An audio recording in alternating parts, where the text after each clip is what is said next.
Bismillah, Assalamualaikum warahmatullahi wabarakatuh. Alhamdulillahirabbil alamin. Rabbis rohli sadari wa yassirli amri wahlul 'uqdatam min lisani yafqahu qauli.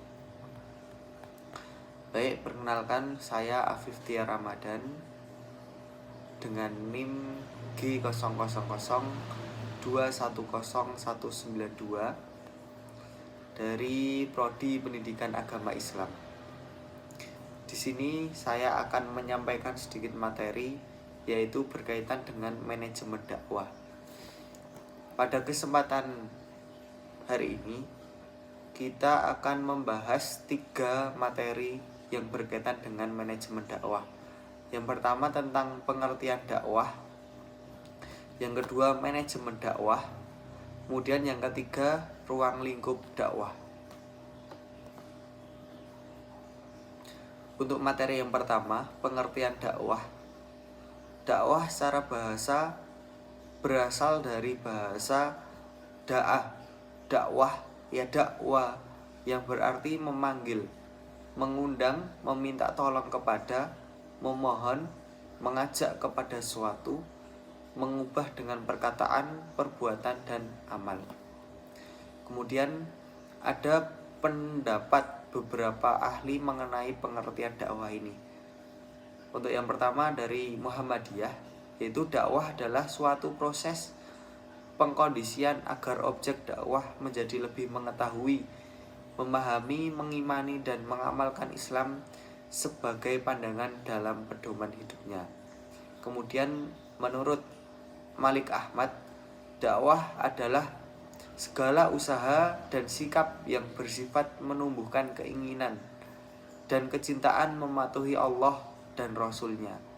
Kemudian pendapat dari Muhnasir, yaitu dakwah adalah tugas para mubaligh untuk merumuskan risalah yang diterima dari Allah Subhanahu wa ta'ala. Kemudian dapat kita simpulkan pengertian dakwah dari berbagai para ahli, yaitu dakwah Islam adalah upaya mempengaruhi orang lain agar mereka bersikap dan bertingkah laku Islami atau memeluk agama Islam. Kemudian materi yang selanjutnya yaitu tentang manajemen dakwah. Manajemen dakwah adalah suatu pengelolaan dakwah secara efektif dan efisien melalui organisasi yang terintegrasi yang secara sadar diterapkan untuk mencapai tujuannya atau visi misinya. Manajemen dakwah dibagi menjadi 4 macam. Yang pertama tentang planning atau perencanaan, yang kedua organizing atau pengorganisasian, yang ketiga tentang actuating, aksi, yang terakhir tentang evaluasi. Nah, untuk pembahasan yang pertama yaitu planning, perencanaannya. Dalam pengorganisasian atau dalam manajemen, perencanaan ini sangatlah penting dalam sebelum melakukan tindakan.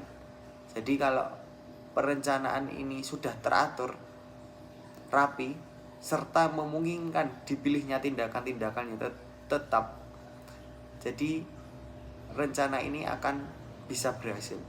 Kemudian yang kedua organizing, yaitu pengorganisasian, yaitu organisasi mempunyai arti penting, yaitu guna menghindari terjadinya penumpukan kerja atau tumpang tindih antara satu anggota dengan anggota yang lain.